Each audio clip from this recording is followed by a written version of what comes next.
சென்னையில இருந்து நான் எப்படி எங்க ஊருக்கு ஓட்டு போட போனேன்ற கதையை நீங்க தெரிஞ்சுக்கிட்டீங்கன்னா, ஆக்சுவலா நான் ஒரு நாளுக்கு முன்னாடியே வந்து ஓட்டு போடுறதுக்கு கிளம்பிட்டேன். ஆனா அன்னைக்கே பாத்தீங்கன்னா பஸ் பயங்கரமான கூட்டம். நம்மள வந்து சக்திவேல் அப்படின்ற நண்பர் தான் கஷ்டப்பட்டு ஏத்தி விட்டாரு. பஸ்ல இந்த குழந்தை எப்படி தூங்கணும்னு நினைக்குதோ அதே மாதிரி தான் நானும் தூங்கணும்னு நினைச்சேன். ஆனா நின்னுகிட்டே என்னால தூங்க முடியல. வாயை முன் ஏந்து போட. அடுத்து கள்ளக்குறிச்சிக்கு பஸ் தேடினா ஒரு வழியா உட்கார இடம் இல்லைனாலும் சிஸ்டம் வைக்கிறதுக்கு இடம் கிடைச்சிருச்சுன்னு சொல்லிட்டு ஒரு பஸ்ல ஏறிட்டேன். நம்ம பஸ் வழக்கம் போல ஒரு ஹோட்டல்ல நிப்பாட்டினாங்க.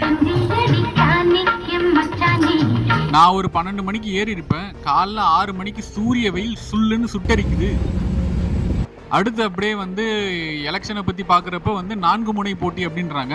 என்னுடைய பிளேலிஸ்ட்லயும் 4 முனை போட்டி தான். இளையராஜா, ஏஆர் ரஹ்மான், ஹாரிஸ் ஜெயராஜ், அனிருத். மனதுக்கு நிம்மதியான பாடல்களை கேட்டு இயற்கை காட்சிகளோடு ரசிச்சுட்டு வரதே ஒரு சுகம்தான். ஒரு வழியா கள்ளக்குறிச்சிக்கு புதுசா பஸ் ஸ்டாண்ட் ஒன்று கட்டியிருக்காங்க. அதுக்கு வந்துட்டேன். பிரைவேட் பஸ்ல போறப்ப கண்டிப்பா கடைசி சீட்ல உட்காராதீங்க. ஏன்னா என்ன நடக்கும்னா, எனக்கு பிடிச்ச ஒரு பாட்டு வந்துச்சு. அதை பாடணும்னு நான் பாடுறப்ப முடிஞ்சு போச்சியா, எல்லாம் முடிஞ்சு போச்சு. நிறைய நல்ல நல்ல பாடல்கள் போயிட்டு இருந்துச்சு. டேஞ்சரஸ் ஃபெல்லோ, இவனை கேர்ஃபுல்லா தான் ஹேண்டில் பண்ணு. அதுக்கப்புறம் ஒரு வழியா பஸ்ல இருந்து ஆட்டோக்கு மாறினேன். இடையில இளையராஜா பாடல்களை போட்டேன். என்னை தொட்டு அள்ளிக்கொண்ட மன்னன் பேரும். அப்புறம் ஓட்டு போடுறதுக்கு தயாராகி நாங்க எல்லாம் கிளம்பிட்டோம்.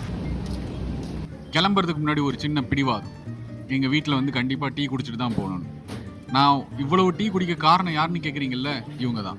தாயில் சிறந்ததொரு கோயிலும் இல்லை, தந்தை சொல்மிக்க மந்திரம் இல்லை. இதுல டீ அருமையா இருக்குன்னு வேற கிரெடிட்ஸ் கொடுக்குறாங்க. அடுத்து 2 வடையை பார்சல் கட்டிட்டு நாங்க பாட்டுக்கு கிளம்பிட்டோம்.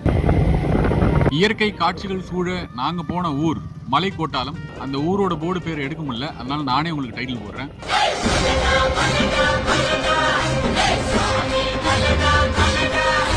இந்த கவர்மெண்ட் ஸ்கூல்ல தான் நாங்க வந்து ஓட்டு போட போனோம். ஒரு வழியா பூத் ஸ்லிப் எடுத்துக்கிட்டு அந்த இடத்துக்கு போயிட்டோம். எங்க தொகுதியில யாரெல்லாம் நிக்கிறாங்கன்ற லிஸ்ட்டை பார்த்துக்கிட்டோம். யாருக்கு ஓட்டு போடணும்னு நினைச்சோமோ ஓட்டு போட்டு வெளியே வந்துட்டோம். வெளியே பார்த்தா திருக்குறள், துப்பாக்கு துப்பாய துப்பாக்கி துப்பாக்கு துப்பாய தூமழை, திருக்குறள் ஒப்புவித்தல் காம்படிஷன் மாதிரி நாங்க மாத்தி மாத்தி திருக்குறள் சொல்லிட்டு இருந்தோம். ரொம்ப நல்லதா போச்சு. இருங்க சார். கொளுத்துற வெயில்ல நாங்க மறுபடியும் வீடு திரும்பிட்டோம். நைட்டு வீட்டில் ஸ்நாக்ஸ் பண்ணியிருந்தாங்க. Mumbai versus Chennai Super Kings match. Chennai ஜெயிச்சிட்டாங்க. சந்தோஷமா தூங்கிட்டோம். மீண்டும் இது மாதிரி இன்னொரு vlogல உங்களை சந்திக்கிறேன். காத்திருப்போம்.